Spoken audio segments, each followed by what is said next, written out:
Oh, you're right. Hey, y'all. Hello. Welcome to Cocktails and Conversations. We're going to give our viewers some time to join our live.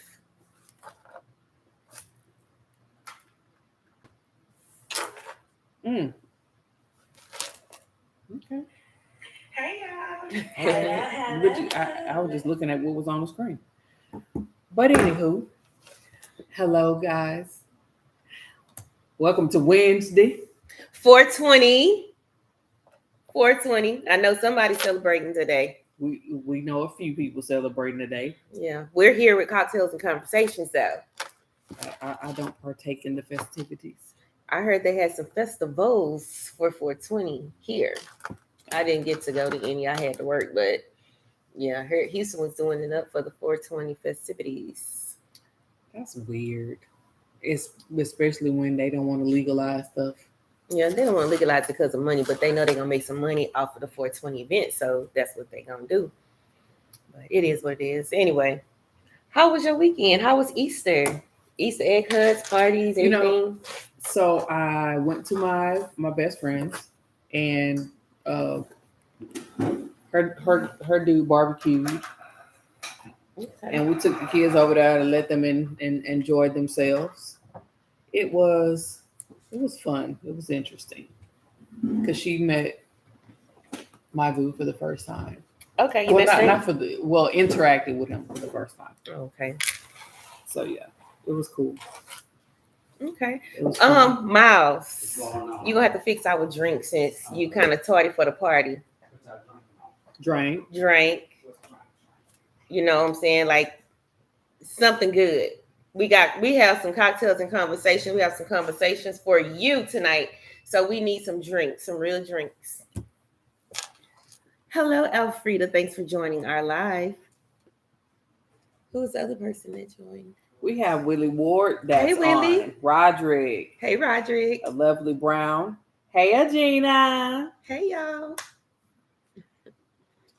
Yeah. So, what did you do? Girl, what didn't I do? Miles' brother and his wife had a Easter party at Easter egg hunt at their house. It was Easter egg hunt for kids, Easter egg hunt for the adults. The adult eggs had shot bottles in them.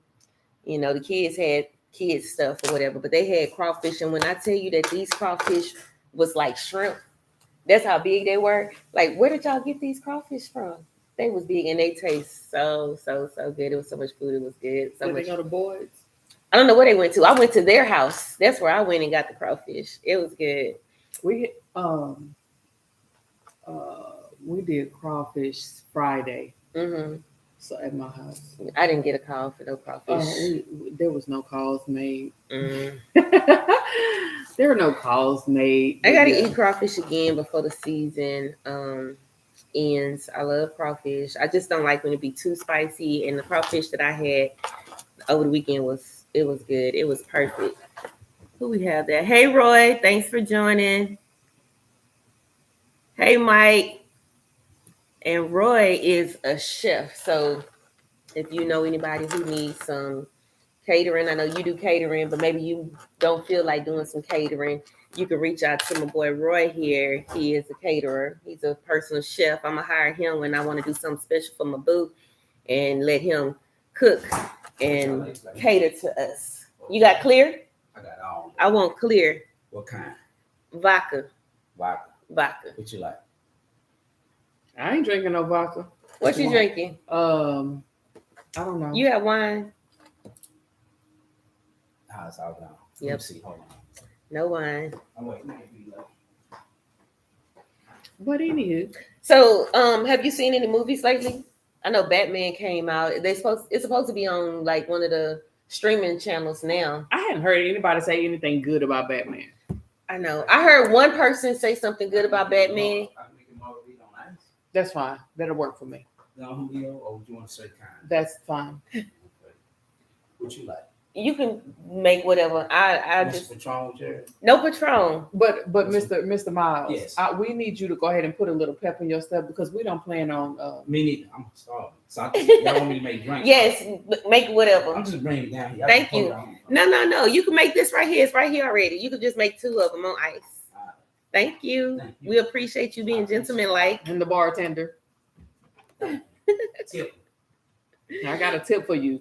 Be on time. Right. But no, you're right. I really only heard one person say that it was good, but I think I have to just be careful of who the people are. Because if you're really not into, like Marvel and action movies and stuff like that, you might not like it. But the only thing that I was worried about is it's a long movie. And I know Spider-Man to me was a good movie, but it was extra long and kind of slow. Mm. So I'm just hoping that Batman don't be like that. I do want to watch it though. I have to find something. I haven't been to the movies in a minute.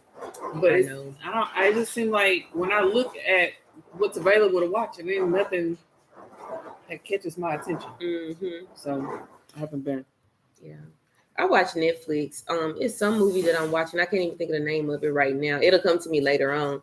But actually, I think I finished watching it. Yeah. Okay, it's called The Boys, and I want to say it's on Prime. Mm-hmm. It's a superhero movie or series, and they have superheroes that's kind of like the Avengers a little bit. Like the main character, he's kind of like a Superman. But he's not a Superman because he's super evil, but he's a superhero.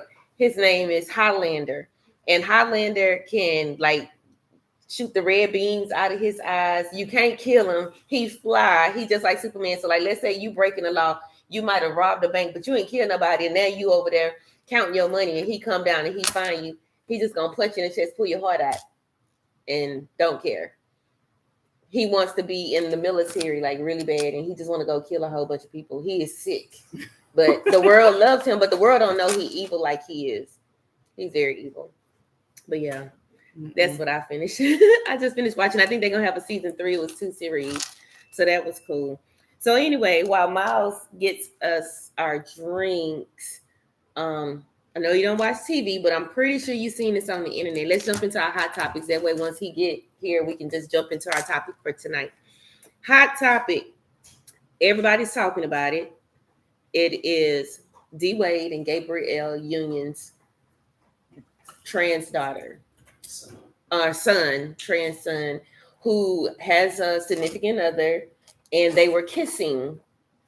I seen it. For Easter. Okay, I seen that. And a lot of people was talking about it. They was like, well, if he was born a girl, they would not allow him to be kissing a boy, And then I was also told that the little boy that he's kissing is a girl. So technically he's not gay because it's a girl and a boy. But I think most people reservation is he's young and right. That shouldn't be something. Like 12? No, I think 14? It's 14. But isn't 14 high school though? What grade is high school, you guys? I think it's like 9th grade. No, I think it's like 9th grade. No, I think 8th grade is 13 and 14 is 9th grade. What year the birthday fall into? Well, the month. I think it's like 9th grade. Okay, well, I'm gonna just be realistic. Y'all let me know if it's too strong. If I need to add some more liquor. Thank you. We appreciate you. This is my take on that part. I feel like people know what they want. Let me see. Oh, yes. You need some more? Yes. I don't know how much. All right, thank you. What about you? Mine tastes good. No. It's better for you.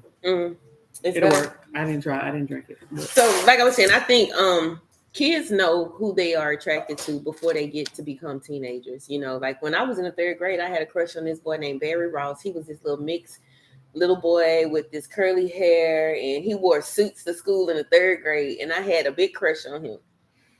My very first crush was a little Hispanic boy when I was in elementary. His name was Rome. Why do we remember their names? That's crazy. I don't know, but he pissed me off. I stabbed him with a fork. With a pencil. His mama should have came up to that school and whipped your butt. She did, but I don't. What was wrong with you? Let me tell you something. I was horrible. Like even in elementary, like there was this boy that really liked me. He bought me a ring, and when he gave me the ring, I beat him up. Wow. I was just never the like. I don't want to be a girlfriend. Really that's really mean. I wasn't into boys until I got to high school. Okay, so she said 9th grade is 14. So I know people that had kids in the 9th grade. So I'm gonna just say this here. I don't think that the mom and dad are pushing sexuality onto the kids or whatever. I just think that kids nowadays have access to a lot of things. And back in the day, nobody never talked about it. So you had kids that was gay back then. They just wasn't allowed to talk about it. His parents just so happenly allows him to be open and honest about his relationship. What's going on, ladies? How you doing, Miles? Thank you for joining us. Y'all welcome Miles. He finally joined us after fixing our drinks. We appreciate that. So before we jump into our topic tonight, and we're gonna have Miles to be the one who kind of narrate the topic because he has first-hand experience on the topic. What's your take on 14-year-olds showing public affection with each other? Pop them across the head.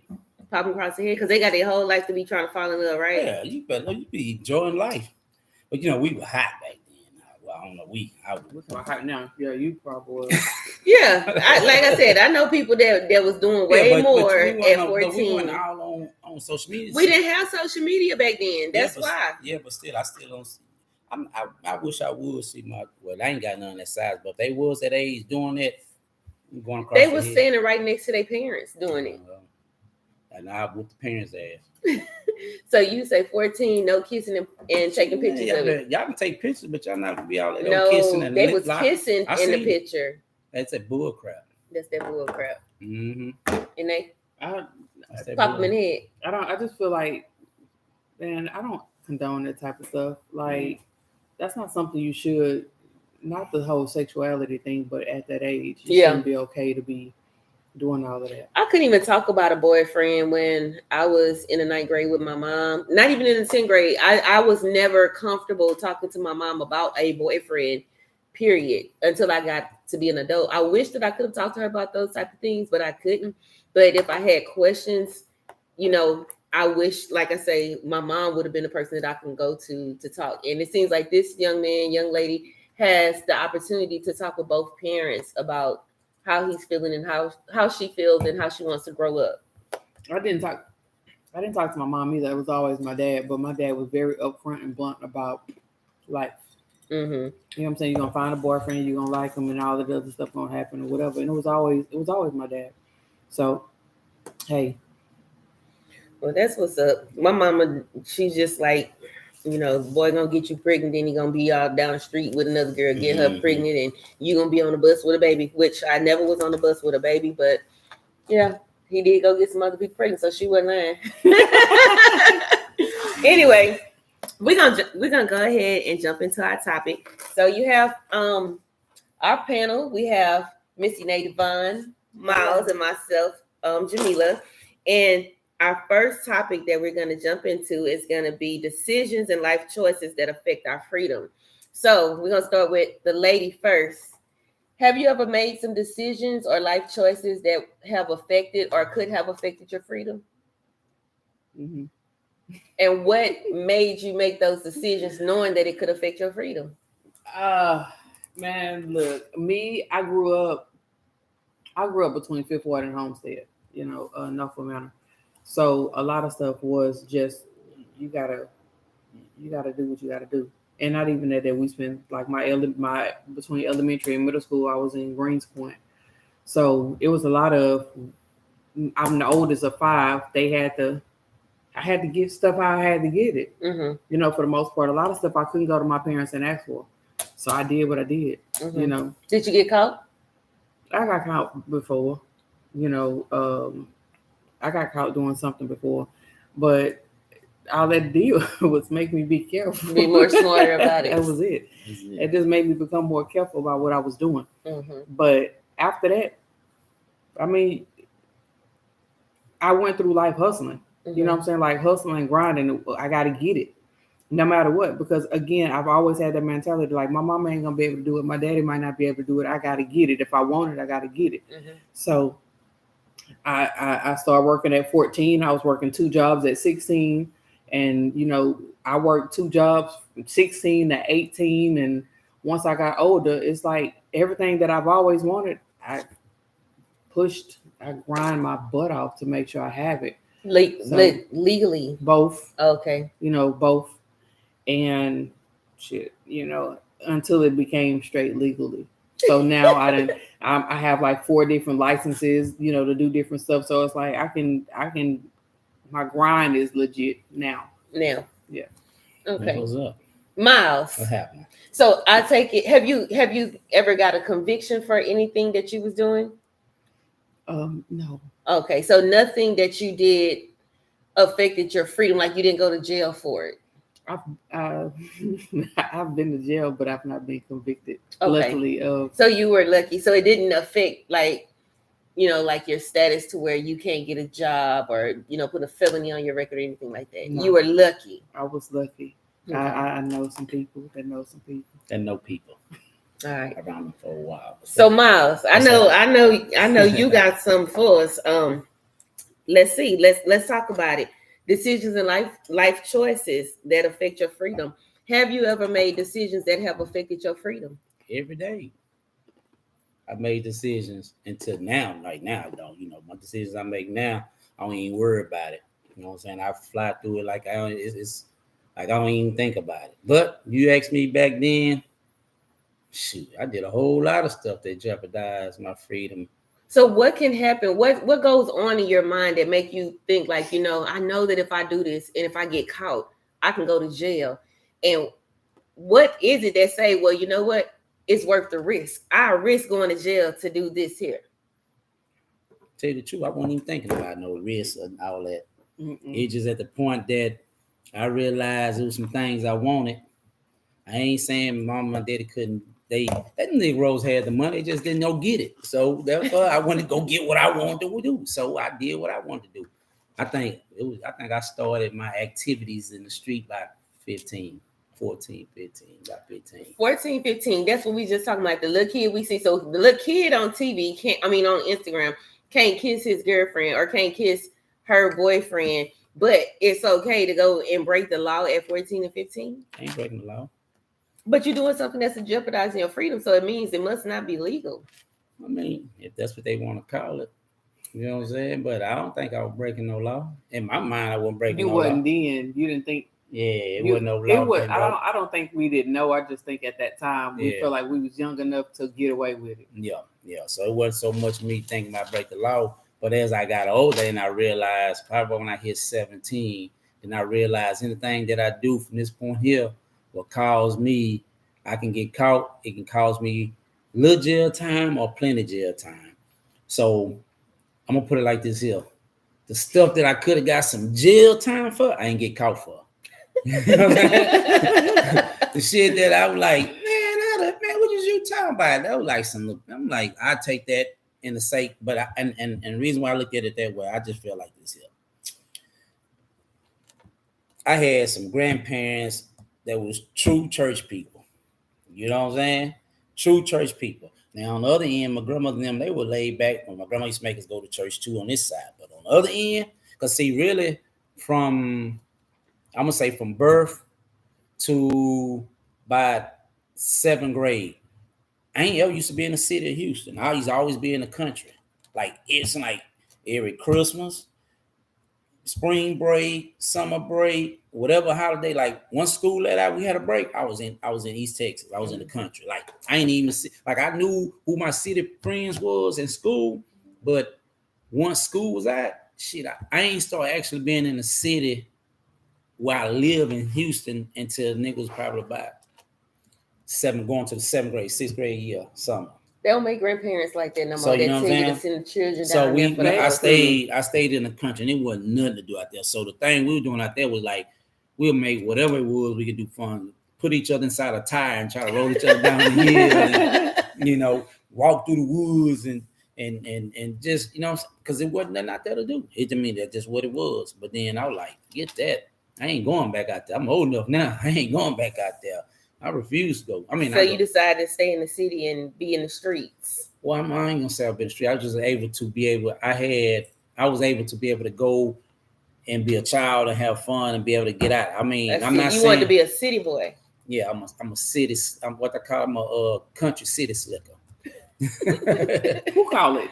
A country city slicker. He just made that up. You know what I'm saying? I have Donnell Garrison said, no, it's not okay to do anything. We got away with it, a lot of things, but luckily there were no cameras around. Yeah. That's why a lot of people didn't get caught. Nowadays, everybody get caught because they want to be flashy and broadcast and record it. And somebody always somewhere with a camera. Well, you know what? I did some dumb stuff before. I thought about it. And in my activity days, they had a video camera. That's with the VCR tapes. And we were filming the shit that nigga did, and I thought about it later on. I said, man, I don't know what that damn tape. They need to throw that motherfucker away. You know what I'm saying? Like, somebody find that. It's a statute of limitation or whatever. Like, that shit that crazy. I'm like, what the hell? But I don't know what that damn thing probably got towed up or flooded. I don't know what happened to it. But it was just, but the activity, a lot of stuff that I did, you know, I'm the type of person, I stay quiet. I ain't for to tell you what I did. I wasn't ever no showboat person. You know, I'm still not that. I mean, still to this day, I'm not that person. Like, you see me, you won't even know what I do. People be like, well, you know, back in the day, you used to drive the cars with the big rims on it. That's kind of like police take that and they race your profile and they be like, oh, where this guy coming from with these rims? Because obviously, if you got rims, you're a dope dealer. That's what they used to think. I remember the first time, speaking on that, I remember the first time I had bought a beeper. Back in the day, we had beepers. You had the neon colors. You know, you just get all the neon colors and all that. And my cousin was selling beepers. And I bought a beeper from him for $80. $80 for a year airtime. You know, back then, airtime, you was like $3. You keep your beeper on for a whole year for like $3 or something. You know what I'm saying? So I bought a beeper. I was about 15. And I came up with the money. I gave him $80 for it. And he burned out. We sitting in the yard talking, and my mama pulled back up. My mama pulled up. She like, give me that goddamn beeper you got. I said, what beeper? Give me that goddamn beeper you got. I said, what are you talking about? You don't need no goddamn beeper. Only person use beepers is drug dealers and pimps or something. I say, man, I just want a beeper. Everybody, give me that damn. Took my beeper and shit from me. I said, it's some bullshit. I'm tired of this. You know, that's crazy. I had two of them. You know what I'm saying? She took my beeper. You don't need no beeper. I'm like, all right. So I say, well, give me my money back. And I'm gonna go buy me some Jordans. So, you know, she like, you ain't got but $80. You know, Jordans back then was like $123 with tax. I said, I got some more money. And she like, where you get that money from? I used to blame. It used to be this white girl who used to always come around. She had a truck. She was a little bit older. We used to always say, the white girl gave it to us. And she believed you? That's what they think. My grandma and my auntie knew. She knew what it was, what nigga was doing. She like, nigga, I know what y'all doing. But she won't say nothing. I think my grandmother kind of had ideas. She knew what we were doing too. But not then. She knew what I was doing when I got older, when I was a pharmaceutist, a street pharmaceutist. I think a lot of grandparents know. They just don't say nothing. You know, like they know. Well, that's because back in the day, they just make a habit out of hiding stuff in the back of the closet and sweep it under the rug. Right. Grandparents was always like those that they kept your secrets. Yeah. Grandparents did. I didn't get the experience that. I didn't have grandparents. I think my mama, she knew because the first time my mama found out I was doing something, got dog me getting into it, them dang kids, mama. And you know, back then you young, she yelling like, he got that in your house. And she be like, I said, man, you with that bull crap, I don't know what all that. Oh, so she snitched on you. Yeah, then my mom said, well, I'm gonna tell you something right now. You got this, you better stop making motherfucker tell shit. I'm like, man, I said, you know, I was like, you know, back then I was just getting going. I ain't had nothing about a little quarter pound of weed. I had it in my speaker box. You know what I'm saying? I'm like, ain't with nothing. I was small petted, and I was just getting it going. I said, okay. And then when she found out when I went to jail, but when she found out what I was really doing, one day I thought she was at work. Well, she was at work. And I'm thinking, you know, usually she don't get home about 4 o'clock, 3, 4. And I come home, I had just came home from somewhere. And I came and I had a big trash bag full of green. I set it on the kitchen table. And the phone rang upstairs. So I ran upstairs to get the phone. I'm talking, yeah. And I hear, who shit is this on the table? And it dawned to me. So I run downstairs, I just grab the whole bag and boom, went back upstairs, and then one day, your twin messing with old Motor Booty. I remember Motor Booty. Man, What is a motor booty? that was her name. stripper That was her name. stripper name, Motor Booty. Motor Booty, man. She called the house one day. I wasn't there. I was gone. She called the house. My mama answered phone. She just, yeah, where you at? We need it. We need it. Yeah, wait. What they both Didn't pay attention to who was on the phone. Just, we need to get it. This, that. She like, hello. Do you know who you talking to? Like, this is mama. You talking to on the phone? Oh.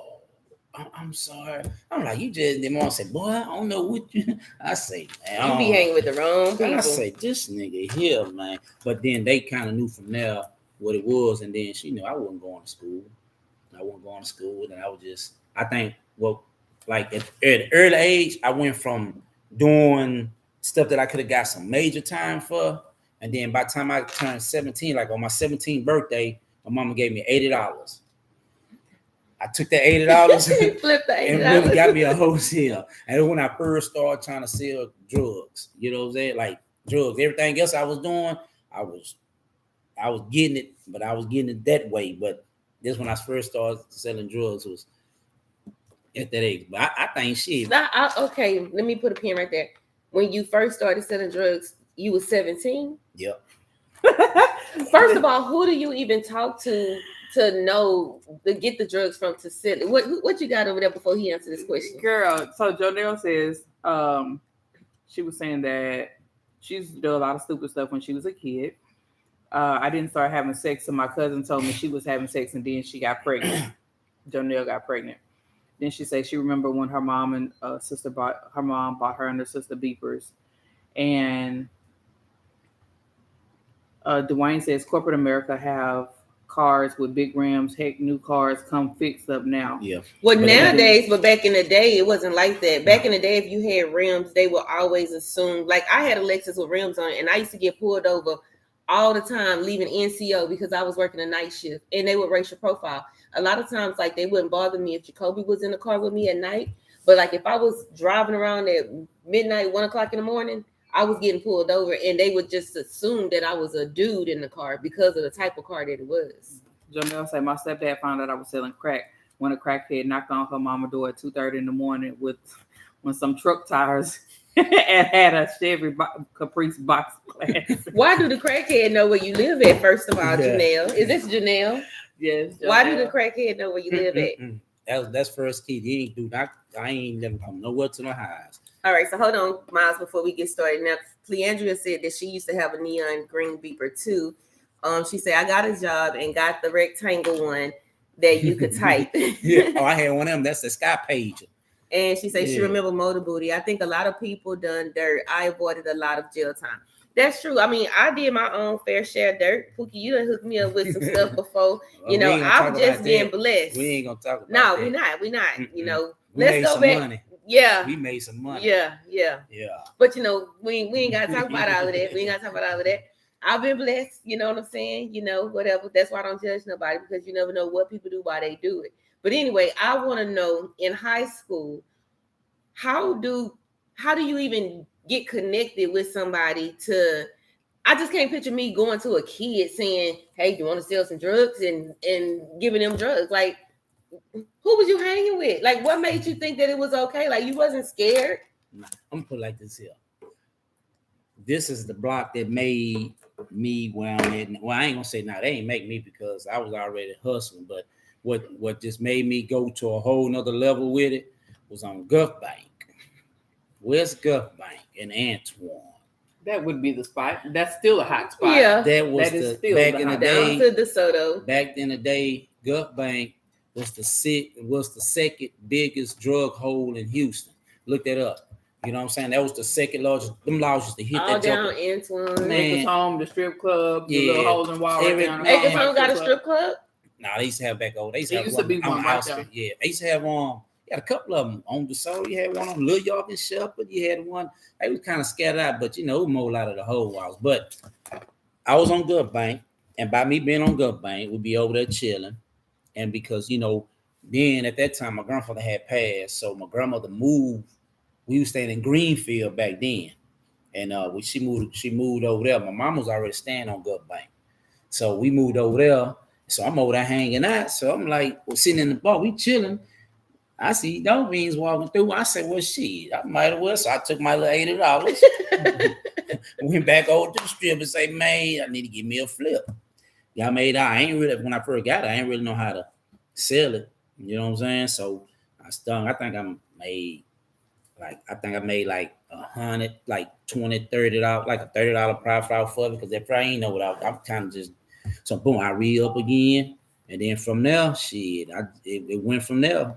You know what I'm saying? I went from that. And then, I mean, when I went to doing that, it got deep. Mm-hmm. Then I started meeting up with folks like I was kind of person, I kept it low key. Like I wouldn't, like I do what I do, but I was always smart. Like I do stuff that like we working out beepers still then. You know, Mm-hmm. I had a couple clientels that I kept on a beeper. You know what I'm saying? See how they do toot toot toot. Oh, I know where they at. We had a meetup location. They hit me. I go meet up with them. And but it was I'm gonna put like, I ain't gonna say who, which one, but thing about it is the people who I was getting it from was plugged in with Colombians. You know, people on the back of the day, Acres Home had a shitload of Colombians. Colombians used to hang over there for $7.90 and a little club over there. What was the name of that club on? I think it was 713. I think it was named that club 713. I can't remember, right there by the ghettos. And well, anyway, I wasn't clubbing back then. Yeah. But anyway, the Colombians that I knew was, and actually how I met the Colombian was through one of my kids' mama. No, put like this here. My kid, I ain't gonna say which one it was, but one of my kids' mama was their boyfriend. So the Colombian was talking to one of my kids' mama. Grandma. You know what I'm saying? Yeah, they grandma. Yeah. So, and he wanted to meet me. So we met up and shoot from there. And then like he offered to be offered to sew Houston up. So I talked to him on Sunday. He go to the club. So I talked to him on Sunday. We supposed to meet up Tuesday. He go to the club on Monday.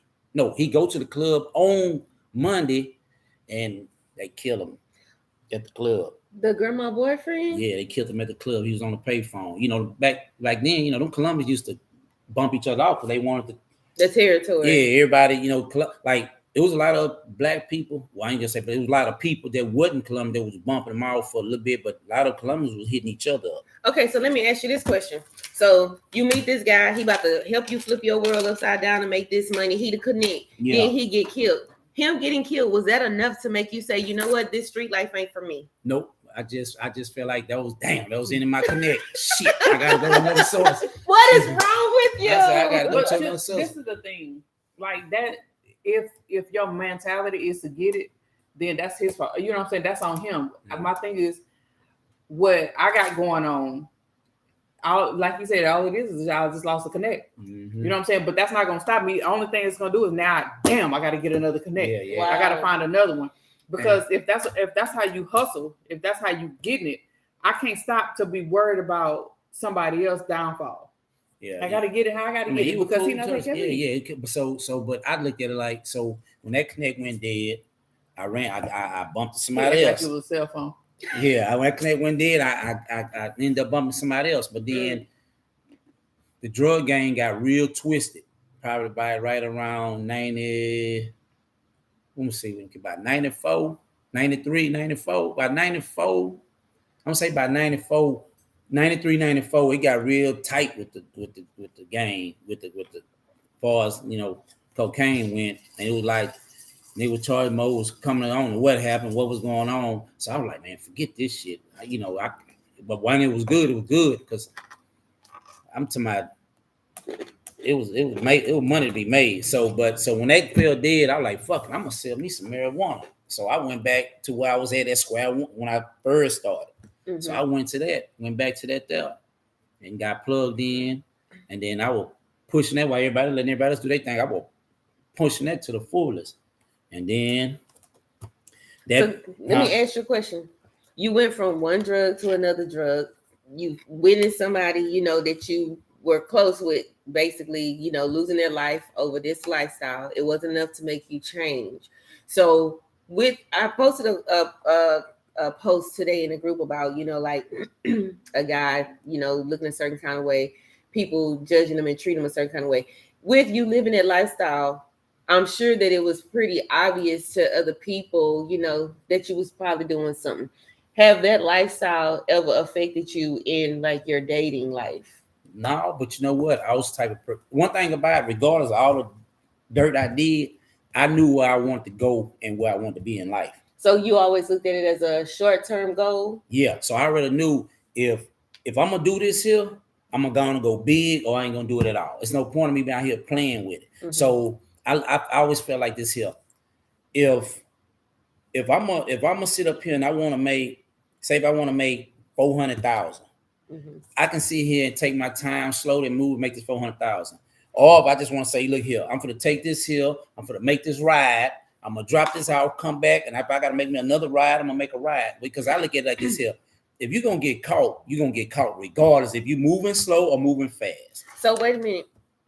How many rides does one have to take to get 400,000? Well, it depends on what you're taking and what you got loaded up with you. Yep. You know what I'm saying? What you got and what you're going, because back down here we had the best prices, and then as you go up, it paid more. But I'm gonna tell you a little story though. Mm-hmm. One day, me and you was riding together. Is this when I wrecked my car? Yes. I was so mad. She wrecked her car one day. We were riding somewhere, and I had. Yeah, it was, yeah, and I was worried about that because the car flipped over. Yep, car flipped over. I say, don't worry about it. Trust me. And so I was like, we gotta go to the place and get it out the next day. I say, y'all just talk to that dude. I'm gonna go get this, and because I'm like, damn, let's take it. And say I was gonna get when we got to where we was going. I'm like, okay, I'm gonna take it out. And then I was like, damn, I leave here. My grandma, she be digging through shit, and then she gonna be all in my bag and everything else. So I said, I can't do that. So I said, I'm just gonna hide and I'm gonna do it this way. And I wasn't spending no shit. I'm gonna just run down here and get me. I'm like, damn, it's so taking her to come back forever. Mm-hmm. And I hear my grandmother called me from across the way. We run up, say, they had a wreck. So we shoot down that dark ass street, car upside down. And she looking at me like, please let me see state troopers everywhere. I'm looking around. I say, oh, it ain't nothing. Don't worry about it. And so we end up, got there. But that was crazy too, though. But once that went dead on me, not that, but the other end, then I jumped to another hustle again. Mm-hmm. At one point, I had everything. I'm like, I wanted what money coming in all in. I was called the one-stop shop. I had the one-stop shop. What you wanted? I had a booster. So I had clothes that you wanted when everybody had them throwbacks and all them boo. I miss those days. Like where the boosters at now? I had clothes locked up. We still doing VCR tapes. I was burning shit out of Medill. When Medill first coming, I had VCR tapes. Nigga, I used to then late at night, I had I was selling hamburger baskets, wing baskets, chicken baskets, Frito cheese pies.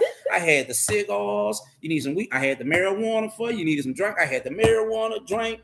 I had everything you need. I was the one-stop shop. I ain't like, nigga, what y'all need? Nigga, I ain't open up until nighttime. You know what I'm saying? I was like, shit, daytime don't come knock on my door. And I meant what I said. Don't knock on my door because you gonna be out there knocking for no reason. How long was this lifestyle good to you? Or at what point, since you said that this was a temporary situation, so how long did you give yourself? And like, let's say if it was temporary because you had to go, you knew that you was trying to get to a certain point. Did you say, okay, well, I'm only going to do this for X amount of years or months or whatever? Was that obtainable? Did you stop when you thought you was going to stop? No, yeah. So I'm going to say from 15, when I started my activities, 15 to, was it 18, 19, 15 to 19, right? By 15, no, I take that back. I'm gonna say 15, by 15 to 19, 20 years old. So I'm gonna say for about 4 years, I did a hard hustle. I quit because everything was getting bull crapped around. I stopped hustling. I went and got a job. At McDonald's. Used to be out for $2.90. They didn't tore all that shit down. I used to work at McDonald's, and they put me in that mug. And the first time I worked for McDonald's for about a year. They ended up firing me because I was getting there late. I used to come in at 10 in the morning. I said, man, y'all need to let me come in early in the morning. I need to be out by 1 o'clock. I got things to do. You know, you heard that story? Mm-hmm. They burnt my ass. Yeah. Okay. Wait, what happened? I used to work at McDonald's, and I told them I had shit to do. They need to put me on a schedule at 4 in the morning, and they fired me because I was late. At 4 in the morning. Yeah, I'll come in there late and sleep. At 4 in the morning? Yeah, because you have to be there and get everything prepared and ready so they can open up at 6. Mm-hmm. So they fired me.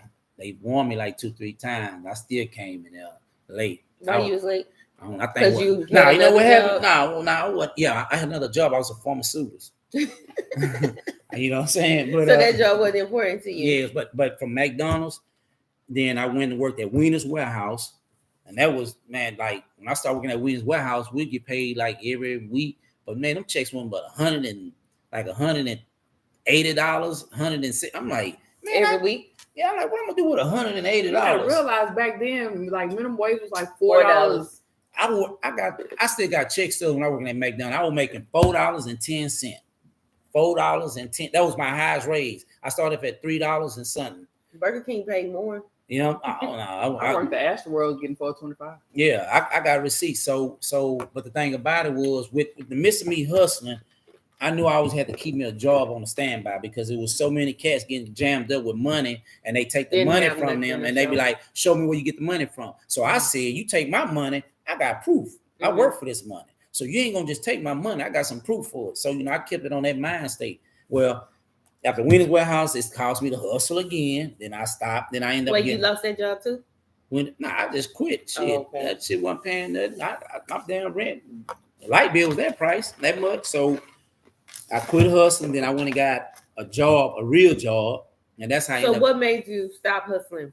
Because once I got this real job, and I'm like, shit, I'm making some damn good money. Mm-hmm. So I quit hustling. Then that's what I ended up getting my CDLs. I take that back. I caught my first case. And the thing about the case I caught, they didn't catch me.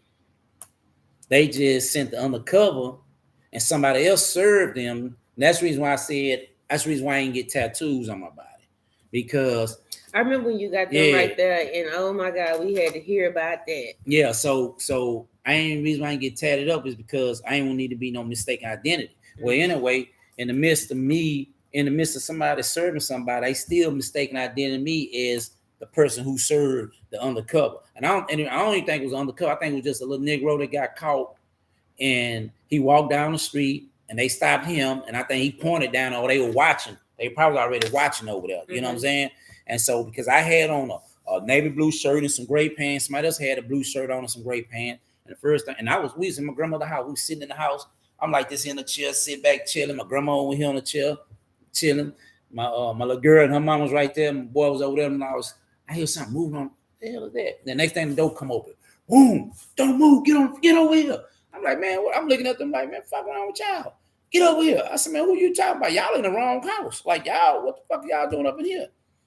So they pulled us out the house and went to a whole nother car because my car was in the shop, but I had a rental car that was parked on the other side. They went to a whole nother car, opened the door up, pull out a whole bag. It was a bunch of sweets. Back then they were still selling sweets, but it wasn't my shit. They took me to jail, and I made bond. And this was my first time catching a case. I was 17, and it wasn't them for but a fucking blunt. If I knew like later on what I would just stayed in jail. Wouldn't have been 5 days in jail for a blunt. Me, I'm like, well, I don't know. Fuck, give me a lawyer. I don't know. My mom got some lawyer. This lady here, but I still think about that lady to this day. Like, you sorry, my lady paid her. I think they gave her $200-300. I should have known that. Giving her $200-300. That ain't nothing but a ticket lawyer. That then. Tell me, damn, you gonna sign for probation? I'm like, I ain't taking no damn probation. Then I thought about it. I said, okay, I'll take probation. I took deferred for my first probation. And then from there, when I went to report, there was an old man named Mr. Nelson. I will never forget this man named Mr. Nelson, black dude. We were sitting there talking. He say, son, man, why don't you do something with your life? You young, you still got a lot. Why don't you go work for the city county? This ain't nothing. You get on. He said, yeah. He said, man, what I'm gonna do for you? I'm gonna give you the answers and tests to your CD to go get your CDLs. I said, give it to me. When he gave it to me, I studied it, and then I ain't looked back since then. You know what I'm saying? I took it, I got it, I got my CDLs, and when I was working for the first job that I got, I mean, I still hustle, I ain't gonna lie to you, but when I first job I got, I studied, and then I was around a bunch of trucks. So I end up getting my CDLs. When I got my CDLs, I like fuck the streets at the time. So Mr. Nelson, he was a parole officer. Yeah, he was a probation officer. Probation officer. Yeah. So can you say, like, because of him, that kind of pushed you to want to do something different with your life by him coming to you, like telling you, like, you young, you should do something different? Or did you, in your mind, after you got caught up, decide that you wanted to do something different? I already knew I wanted to do something different, but sometimes things in your life happen a certain way in order to put you in a position where you need to be. Mm-hmm. You know what I'm saying? That's how I feel about it. You know, I feel like that even getting out and being in the streets or hustling like that gives you a different mind frame. You know what I'm saying? Like, I could never be broke. I could never be broke because I have the mentality that regardless, I got to get out of here and get it. I'm gonna find a way to get it one way or another, even like legit or illegal. Yeah. But when you start off a certain type of way, like now, guess what? You couldn't pay me $1 million to make a run because my freedom is worth more. And that's what I want to know. Like, what is it that will make someone feel like their freedom is worth desperation? Yeah. It's at this point it it's would be age too, man. It's too far in age. Know. You gotta know, like, man, I can't be going backwards. I'm on my damn third starting over again, and I can't go backwards. So, and then once you realize, like, right now it's messed up out there in these streets. There ain't nothing out here, man. Unless you the main source that have it, you ain't making no money. Like, I made some money. Not even that. You can't put yourself out there. Yeah. These laws out here tripping for no reason. Yeah. Like they don't need a reason. They just out here just doing what they do. Like, and I ain't gonna take them from. I had some major money I made. Like, and the thing about it is, so with me getting my CDLs at that time, I started driving, and then I don't know what happened. I ended up stopping. I drove, then I stopped driving, then I started back hustling. Hold on, Robert say for the right price, and it's gonna make that run. Nah, right price. Nah, it gotta be worth. I have too much to lose. Yeah, it gotta be like, it gotta come on with it. It can't come with some shit that I'm already sitting on. He say that that capping. I don't know what that capping mean. And who? He say, I don't know. Rob, can you explain what that capping mean? Are you saying they capping that they gonna make that run for a certain amount of money? Oh. I'm not. My thing is, you gotta realize, like, I have a whole family right now. Like, I have, little kids. I'm not doing it. Yep. He also say anytime somebody put you on an outlet that pays, you'll leave everything behind. No. Look, you want me to make a run? I gotta be the main person with it. When I make this run, I'm gonna pick up about $2 million. If I ain't picking that up, I ain't fooling with it. So I'm just out the game. I'm out, kid, because I'm good. Like, so what made you want to change besides Mr. Nelson talking to you? Well, it wasn't, because even after that, I ended up still hustling. I caught 2 more cases. After the man done gave you the answers to the test and got you a job, and that's why I say, got you your license. That's why I said to this day right now, I refuse to hustle, and I knock on wood, and I thank the man above, because in the midst of me catching these cases, I could have lost my CDLs. You know what I'm saying? So I'm like, now I'm at the age to where I can't go backwards, because if I go backwards and lose them, the streets gonna be terrified of me, because I am not playing out here when I come out here in these streets. I'm gonna be honest with you. So therefore, for not even put myself in that situation, I'm not gonna do it. Have I been attempted, or have folks came to me and asked me about it? I'm like, nah, I don't fool around no more, man. You know what I'm saying? Like, it just at the end of the day, I mean, shit, it ain't. I mean, it's money to be made out here. Now, if this son I can make me a quick lick and I ain't gotta touch nothing, shit, yeah, I'll make some money. So let me ask you a question, Renee. With hearing Miles' story, and you all saying, like, it depends on, like, age, where you are in life, knowing that he had this past, would you have reservations about dating him, knowing that he done caught 3 felonies, that, he done sold drugs? Have you ever dated somebody who sold drugs that have a felony? Yeah. And were they any different than somebody who never went to jail and never had felonies? I think I've dated. I know how that is. You know what I'm saying? Because, like I said, I've been on that end. I've done my share of, shit. But my thing is, people don't look at me and see me. Like, if people knew some of the stuff that I did, they would be incredibly surprised. Yeah. So my thing is, I don't judge people. on that aspect of anything. Everybody has a history. And I think that's what's wrong with society right now. It's like if somebody tell you that this is the right way to go or this is the stuff you should do with your life, the first thing you do is say, well, what you used to do. Yeah. Now, what I used to do is what I used to do, but I'm coming to you from a level head of what I've learned. Growth. Exactly, from growth. So this is what I know now that I've made those mistakes. So would I have a problem with dating somebody that had been locked up?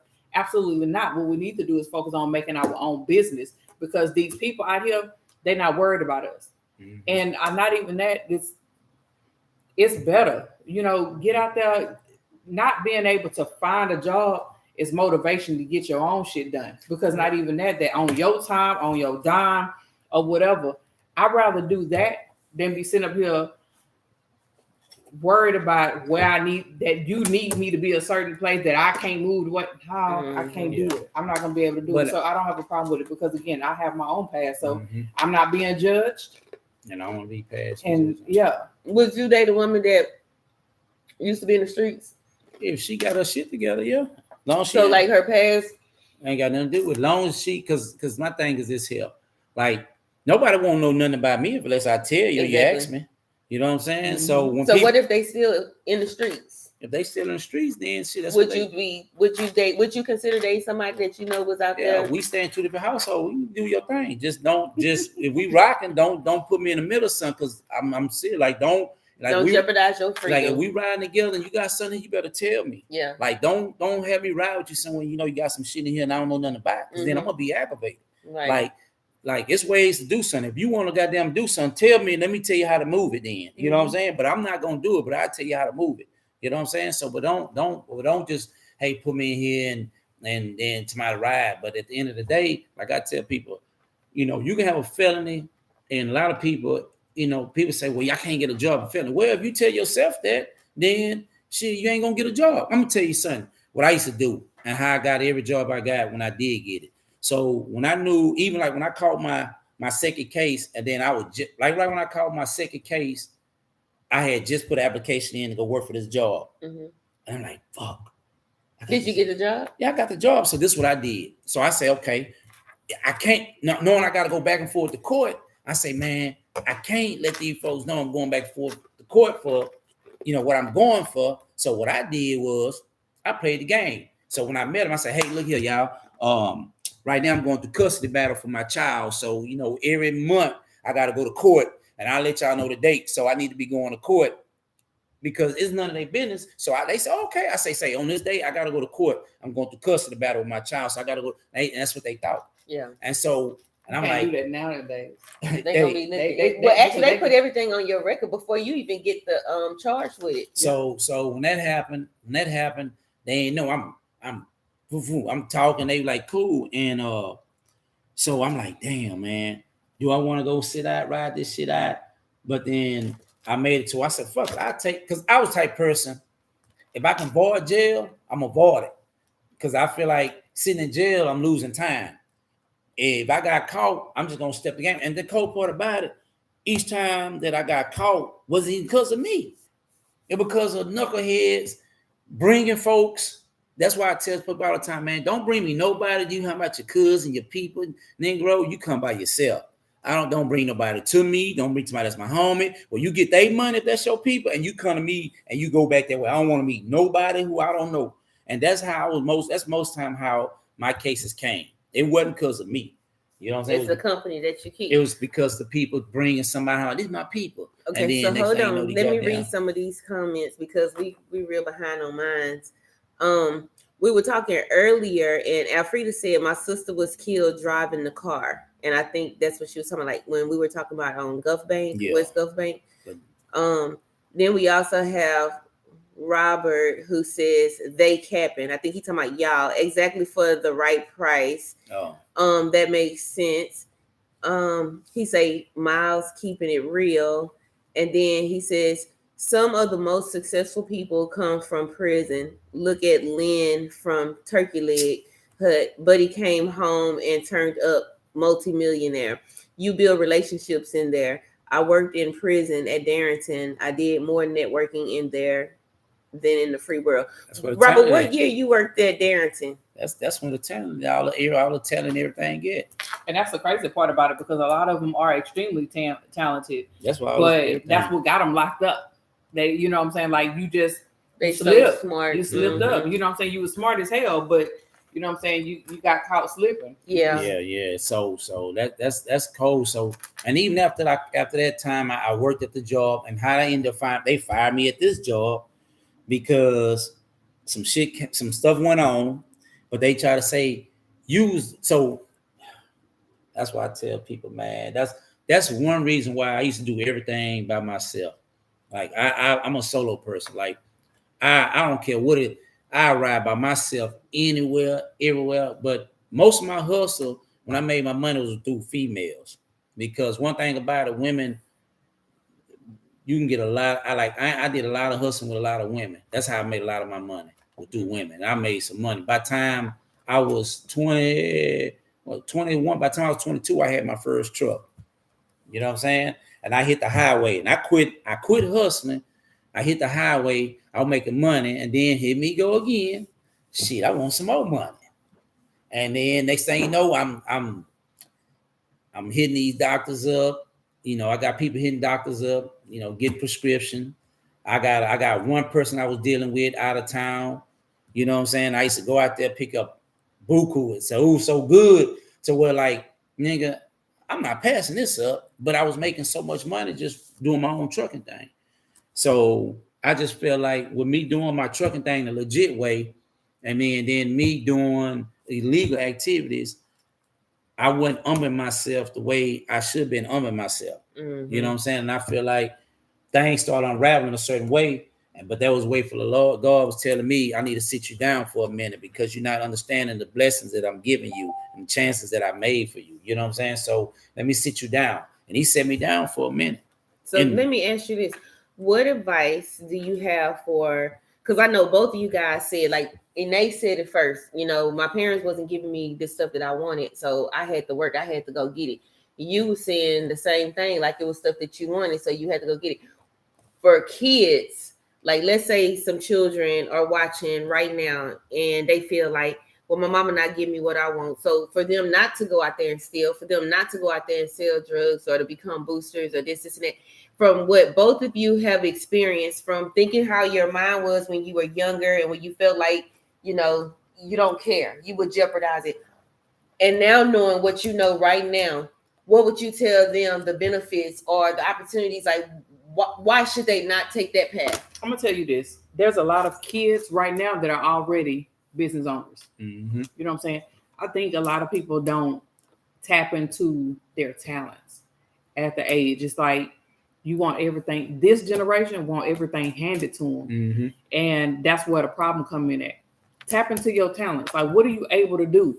And when you think about it, almost every single talent any person have, you can make money off of. You can find a way to make money off of it, period. Mm-hmm. And if you focus on that, that means you can still take your butt to school, finish, and you do what is technically your hobby, but it's going to end up being something that you can make money off of. Mm-hmm. It's always been that. Remember when we was young, we used to make friendship bracelets. Mm-hmm. You know what I'm saying? Like, I have a niece that she been doing this for, I think she might be like 16 now, maybe like somewhere 15, 16.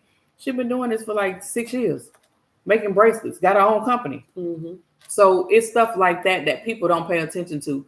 I mean, they got candle makers and, you know, you go out there and figure out how to make body scrubs, man, get out here and it's ways to do it legit. And then you ain't got to ever work for nobody. Yeah. You ain't got to ever worry about that type of stuff. Yeah. They just need to work, because trust me, they ain't back then. It's totally different now. Mm-hmm. You know what I'm saying? They ain't nothing back then how it was. So did you experience like any bad things that you feel like, okay, well, maybe if a person knew this, then they'll be like, well, no, I'm not going to get involved in that. Because the money be sounding good. You know, like I could see how, you know, a young person or even an old person could get caught up in that lifestyle. So with what you know now, if you was to go back, do you feel like I'll just hustle harder, or I'll make different decisions in my life to where I would never experience going to jail or never experience getting fired because I got a felony or anything like that. Would that matter? Like what you know now, does it change the decisions that you made that would have jeopardized your freedom before? You would do the same thing? I would do it the same, but just do it even more harder. I mean, if it came to the point, if it got to the point something came up and I'm like, fuck, what can I do? This is it. This is my last jeopardy. I got X amount of dollars in here. I'm gonna take this X amount of dollars and I'm gonna buy all this here, and I'm gonna take me all this here, and I'm going in. So you're gonna take that $80 again and flip it? I take that $80, $80,000, $80, $8,000. But now, it ain't really nothing that I regret from it. You know what I'm saying? The only thing I regret, well, it's ups and downs in it, because it's a lot of losses you take in it. In the hustle game, everybody took a loss. Niggas done lost money. You know what I'm saying? When niggas go to jail, they spend that money on them lawyers. Or if they go to jail, the female they were messing with, burning for the money. Or soon they get caught up, niggas they know going there, hit them in their stash. You know what I'm saying? Laws hit them, take the bread. So it's a lot of downs. Like, I had what really pissed me on thing I hate about, it's just a lot of stuff. I took some loss, you know what I'm saying? But I mean, it ain't nothing, it is what it is. So I mean, I ain't gonna worry about it. But who is Lynn? He said Lynn was doing income tax fraud, $800K, only had to pay $200K back, and did 22 months, came home to Turkey Leg Hut and turned it all the way up. Oh, Lynn is the guy. A trucker, owner, operator, make more than hustlers. Yep. You're just gone on that road. You can't tell a kid nothing until you show them a right better way. Most people's parents live check to check. If you don't show them a better way, they not hearing you, and you work a 9 to 5. Yeah. Like I think like this. When I first bought my truck, I was 22. But I'm young. So you talking about somebody young making some money, but I ain't had nobody to tell me or guide me and say, hey, do it this way, do it that way, do it this way. You know what I'm saying? I'm just doing whatever I want to do. You know what I'm saying? And even back then, I still wasn't no flashy type person. You know what I'm saying? And it just, it's just things I like. I like nice watches, and I like me a nice car. And sometimes that shit don't even matter to me. You know what I'm saying? Long as my house, see what made me look at the picture different until most cats, they want to hustle. Everybody say they want to be the big. Nowadays, everybody want to be the big man. Everybody want to be Ghost and Tommy. Everybody want to be the big time. They want to be the plug. They want to be the main connect. It's not gonna happen. You know what I'm saying? You can make your money, true enough, but the thing about it is, you can hustle and make money, but at some point, you got to have a deadline and a breakout point to what is your goal. Some folks just say, I'm going to hustle all my life. You can hustle all your life, and you might be getting away for 20 years, and that 21 year can be somewhere everything crashed down on you. Now you didn't hear this, you 40, 50 years old, everything you hustle for is gone. So you got to be smart. If you're going to hustle, and I'm going to be honest, if you hustle hard and you got a homeboy or somebody that you know that's doing something, some kids that got some time, put your money, invest that shit into them. If you got homeboys that's in the trucking thing, nigga, all that bread you got, buy a truck, buy you one truck, put it on, let him run it for you. Buy another truck, let him run it for you. That way, if something go on with you, you already have bread coming in a legit way. So if you go to jail, come home, you remember all that money you made, you got 5, 6 trucks that you got somebody that's running from you, you got drivers, and you got for sure money coming in. Right. That's the smart thing. You know what I'm saying? Or it's other ways you can do stuff. You know what I'm saying? And it's a lot of cats out here that went to jail, came home, and did something. But then, like what he was talking about. Well, I feel like this. If there's any hustlers out here that need to put their money behind somebody, I could use a studio for my photography business. You could be a solid partner. Go on and flip that money the legit way. That is the worst commercial. I was trying to sound professional. Yeah, but at the end of the day, man, everybody have to make that decision. If you want to change, it got to be within you to change. Don't let your past dictate your future. You know what I'm saying? Where you heading now is what you got to do. So, but when a person just fed up and tired of going through life with nothing not going their way, you can't expect nobody to give you nothing. You know what I'm saying? You got to want it for yourself. And when you realize that you tired of going nowhere and ain't anybody then you got to wake up and say, okay, what I need to do. You have to crawl. So me going from doing what I want to do, having whatever I want to have, like this. I ain't ever told about it, but by the time I was 24, I was already down to touch at $1 million. Why you didn't let me hold something, cousin? By the time I was 24. But I'm gonna tell you what happened. By the time you was 24, I By was the time I was pregnant. I didn't 24. get no good baby shower gift. I'm gonna tell You you was what- over there with all that money. I'm gonna tell you what happened. And that comes with me from doing legit and illegal. And you can have all that money, and at any given time, that shit can wipe out like that. Yeah. And I fell all the way off. Believe it or not, I fell off. And I ain't fall off fell off that. It was just like money would get spent, money would be lost and burnt without even just like you can. I'm gonna take a loss for this. You can take a loss on this. Person can burn you on some money for this. Like money can be gone. Then you can be like, fuck, I ain't going to work. I'm just gonna do this and splurge. You see what I'm saying? So I went from here to flat on my ass. You know what I'm saying? So I'm gonna say probably about I'm gonna say at least 7 years, 6 years. It might have been, I don't know, it might have been about 6 years. 6 years, like I was like fucked up. I mean, I did a little hustle on the side, but at that point I had left the streets alone. Mm-hmm. So now I'm like, man, I can't. Now I'm nervous. I'm scared, like, man, I don't know none of these new fiends out here. I can't get out here and be like, who's these dope? I don't know none of these new dope fiends out here. So I was like, fuck, I'm gonna sell some shit. If I'm gonna sell, I'm gonna sell to all the dealers. I don't want to deal with no fiends. So I'm like, I'm gonna sell a little water. If y'all know that's PCP, I said I'll sell a little water. I sell a little pill. If I'm gonna get caught, it's gonna be because y'all niggas sell. But other than that, I mean, I sold a little shit to get me by here and there, but I was like fucked up, and I'm like, man, you know what? So crazy or not, I was so fucked off. I even smoked water. You know what I'm saying? Like, you know, I was smoking water. I smoked water and I was selling it as well. So why was you smoking it? Man, I was going through it, man. Like I was dealing with bullshit with my kid's mama, my child mama, and it was just too much. It was just always Sunday. Then like I remember I went to jail and I called to make a bond, call home to get bond, and the first thing person said, your money gone.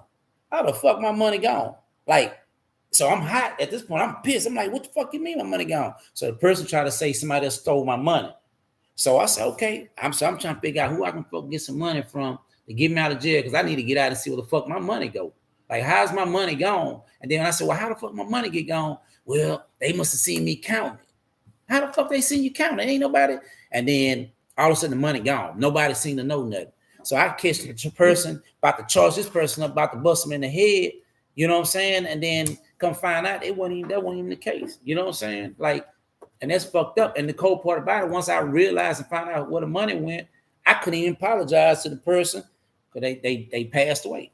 Oh, wow. You know what I'm saying? So, and I thought about it later on because later on in the midst of still going on, it was still shit that was coming up missing. Mm-hmm. And then that's what made me realize, okay. And people don't believe it, man.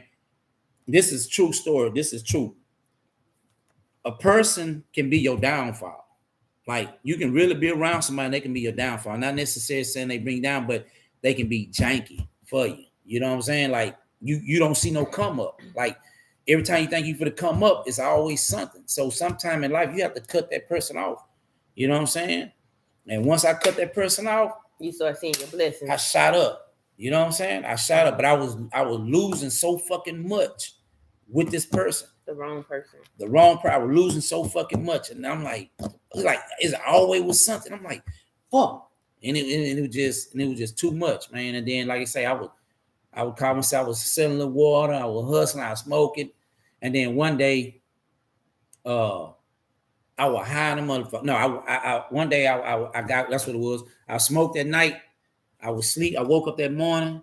I smoked the sweet. And when I smoked the sweet, it boosts my high right back up. Now I'm in the motherfucker bed. I'm high in the motherfucker. I'm chipping. And I remember I called somebody, and they were like, hey, Pookie, you got something? I said, yeah, come on by here. All right. So I tell them to come on by here. So when this what made me change everything right here to where I'm at now. So I said, come out here, man. I'm gonna give you. So when I'm laying in the bed, I said, you know what? When they get here, I'm gonna sell them everything. I'm just saying, man, you know what? Just give me this here, man. You can have all that shit. I don't even want this shit no more. So nigga said, all right. So he came, he like, here, give it to me. So I walk outside, get the money, and I'm so high and paranoid. I'm high because I'm paranoid. I see the dude, it was a dude, a man, his man wasn't even paying his money. This man in this truck waiting on somebody. He facing the fence. I said, man, who that dude over there? I don't know. He was sitting there. I said, give me that stuff y'all gave me. Right? It's funny because I think about it. I said, give me that shit I gave y'all. Man, I threw that shit on the ground, pulled it out, stepped on it, threw it. I said, get y'all bitch ass from over here. Y'all trying to set me up, huh? High, paranoid, them nigga. Get y'all ass from over here right now. I went in the house.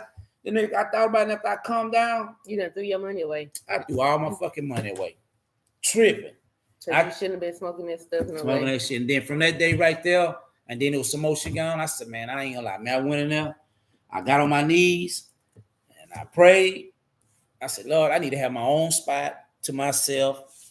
Just me and my kids. I just need my own spot. And shit. From there, shit. When I went from there, and I ain't looked back since then. I mean, it's a lot more to it, but that's just a short sum it up. But do you feel like the lifestyle change that you made, like how you living now, is a healthier and a better life? Or do you feel like if you had continued on the path that you was on, that you still would be where you are right now?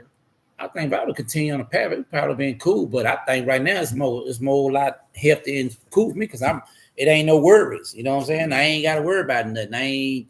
You ain't got to worry about nobody stealing nothing from you. Yeah, you ain't got to worry about taking no losses, going to jail, jeopardizing your freedom. None of that. I blow past the police, pulling their doors out, come by flying. You know what I'm saying? So Robert say can't get high off your own supply. I wasn't getting high off my supply. I was selling it and getting high at the same time, but I wasn't smoking more than I sold. I sold more than I smoked. All right. It just stress had niggas going through all type of shit. But other than that, man, I'm good. I'm straight. You know what I'm saying? I love my life. You know what I'm saying? That's why I tell the people all the time, man, it don't matter what you have on your back. I got 3 felonies. And think about it, I changed my life around. Shit, I travel like everywhere. I travel all over the world. Live comfortable. When I go to sleep, I snore. When I go to sleep, I don't even have to worry about shit. So I guess it's safe to say that when you not worried about breaking the law, nobody kicking in your doors, you can live a legit lifestyle and do the things you want to do. You can go where you want to go, working a regular job or working for yourself, doing something legally. Yeah, I work for myself. It's a whole lot better working for yourself. Yeah. Like I totally agree because going to this, I'm going to my living room every morning and I swear I just be like, you don't know what I went through. Then they want to give you like 30 minutes for a break. For a lunch. I'm like, I don't know how long this gonna work for me. I had a whole anxiety attack. I shut everything down. And you should have just waited because we ain't did nothing. I had a whole anxiety attack. I was in that boy like shaking and sweating. I was like, man, fuck these people. Yeah, I realized I wanted to work for myself just because it's different. I just feel like I can't deal with somebody tell me. I knew I had to work for myself. But that's I just knew I had to. What happened. Like literally, like one lady was, it's crazy because she was like, well, you get 36 minutes a month to go away from desk. Huh? They calculating all of that. They calculated. Not you have a 30-minute lunch break. You can't walk away. You can't walk away and then you can't answer your phone and you can't do this. I'm not used to that. You know what I'm saying? Like I've not been on this end. I've been in management. I've run my own business. I've been moving at the beat of my own drum for so long. I was like, man, I'm not supposed to sit here and have nobody tell me when the fuck I can move or fart or blow my nose or no, I can't do this. Like my nerves is bad. No, I'm not gonna be able to do it. I just feel like I need to work for myself because I knew I could never be at no job on time. Shit. we used to have company meetings. I've been the one driver of the month. And I'd be coming in there late like a motherfucker. I'd be like, nigga, you got drive month, you late. I'd be like, y'all should know it. I was in there trying to work, cooking breakfast, burning food, and like, cause no. Yeah. So I knew right then by me working for myself is the best way. I can get up when I want to get up, go to sleep when I want. If I don't want to go, I ain't gotta go. But you do have to be more disciplined when you work for yourself. But I hustle. I mean, my thing is this here. I put the same hustle that I put in the streets into my legit and my own business because now the like I feel like this here. If you're on the clock, I tell anybody, if you're gonna work for a job, we can sum this up because we got to shut it down. If you're gonna work for any job, don't settle for where you at. Move up. Mm-hmm. So meaning if you just a helper in the warehouse, goddamn, will move up to a forklift driver or sudden, or try to elevate yourself to the next level. Don't get content. Yeah, just don't content. So I'm the type of person, whatever it was I was doing, I want to be up to the next spot. Like before I got my CDLs, even though that man gave me my CDLs, I knew I was a helper. I ain't want to stay no help. I can make more money driving trucks. So that's what I did. So after that, man, I put the same hustle into my truck. Like when I work for them folks, I put in all these hours. They tell me, you need to be here this day. You got this load. So I'm like, shit, if I'm gonna work this hard and pay y'all shit off, I might well work for myself and pay my own shit off and work the same hustle and bring home. So the money that y'all pay me, I'm gonna pay y'all that, and I'm gonna take the money that y'all getting for myself. And that's how I moved it. You know what I'm saying? So Robert says, only thing you got to worry about is the IRS. They stay roaching. LOL. Yeah, they always roaching, but just the way you do them too. He also said he's quitting his job next week and buying another truck. He uses 9 to 5 to fund his business. That's what I'm doing right now. Using that 9 to 5 for their insurance. I just got my eyes checked today. They want to check me for some glaucoma. I'm like, yeah, I need the insurance. That's what you get. Yeah. All right. So, we thank you guys for joining us every Wednesday that we go live. We appreciate y'all's support. Don't forget to go follow us on YouTube, subscribe. When you work for yourself, you get all the risk, but you get all the rewards. That's true. And there's so many rewards when you work for yourself. I can agree. Before we close out, Ine, Devon, anything you would like to share with us, or you got anything new or anything you want to close out with? I'm gonna say be careful in these streets. Be careful in these streets. Regardless of what you do, you got to realize that nobody's looking out for your best interest but you. Mm-hmm. And you got to do what you got to do, but you got to be careful in these streets because these other people that's supposed to protect and serve, they're not. They're definitely not doing that part. So again, figure out what you can do on your own to make your own money. Us black people need to tighten up. We need to tighten up. We got to rock together. Got to be supportive. Quit spending your money with them with Gucci and Chanel, all that. And again, just so that I can reiterate, y'all, I am a licensed life insurance agent. So if y'all need life insurance on somebody, you don't have it on yourself. And please don't tell me you got it through your job because you do not own that company, meaning you do not own your insurance policy. They do. So that's extra. If y'all need any life insurance, definitely y'all can hit me up. Don't be trying to sell no fish plates and ask for GoFundMes when you can now sign up for some insurance. Y'all paying for these jades and this high $200. You better leave your kids some money. Y'all better leave them children some money, man. Look, if we can't be rich, make our kids rich. We got exactly because that's what other people do. That's what them other people you set your kids and your grandkids up to be rich. So what you do is you put X amount of dollars for them to the side, then you take some more money and you tell them take this amount. And you put this for your grandchild, and there it is. Your grandchild smile. By the time grandchild get a baby, grandchild gonna have a bunch more money. They can take some of that money out of what they gonna get paid off of their parents, and they can leave that amount in there. It's called flipping. That's legit flipping. Yeah. Trust me. If you want to know more, just come holler at Miles 101. I charge you a little small fee. I ain't gonna charge you too much. I ain't gonna hit you across the head. I may just chop you in the throat, but I got you. You know what I'm saying? Come holler at me. I get you. But no. Do your thing, man. Have fun. I mean, at the end of the day, majority of cats that you see out here that's riding good, these got jobs. They CDL drivers or they doing something at the chemical plant. So any little child, anybody who looking, like, everybody ain't hustling like they used to. The hustle game dead. You know what I'm saying? Like, there's people still hustling, but it ain't the same no more out here. So that's one right. I won't even waste my time out here no more for it. Like, it ain't even worth it. You know what I'm saying? Like, I lose way more now than just to make a funky 10,000, 5,000, 30,000. Like, that ain't even worth it. You know what I'm saying? So, but to each his own. Do what you feel. You feel like they ain't giving you no job because that's what you tell yourself. Whatever you tell yourself, you can accomplish it. Like, I ain't ever told myself they can't give me no job. See, the thing is, for you to Get the job and let them search. When they ask you, do you have any felonies, anything? Put no. Let them search it. You just, I need the job. And then maybe by the time they find out, they might say, you know what, he's a good worker. Let me go on and keep him here. Trust me, I done did it. Or worst case scenario, They just let you go. You had a couple of checks under your Yeah, belt. because they wasn't gonna hire you if you hadn't told them the truth. Yeah, anyway. you tell them, trust me, because That's a good way to look I at learned it. my lesson because I used to always tell them no. And then one day, messing with brother, man, he said, man, I just put on, they ain't nothing but I said, all right, man. I called him. Nah, they didn't want to do it. I said, see, that's why I ain't want to put it on there. And ever since then, I said, I ain't doing it. But that was years ago. But I don't even have to worry about that no more. So They remind me of Soul Food with Bird husband Lim or whatever his name was. He was putting on the thing that he had a felony. Nobody was giving him a job. Then he finally lied and said that he didn't have one. Yeah. He got the job, and then I think they fired him because he had lied on the application. but still, by that time, I got some checks in. So, Yeah. but like I say, it's a hustle game. Everything's a hustle. Mhm. Why tell them myself? I'm gonna let y'all spend that money and figure it out. If I How tell about you, just don't break the law and you don't have to worry about lying? well, sometimes we all get caught up. If you're gonna break the law, don't get caught.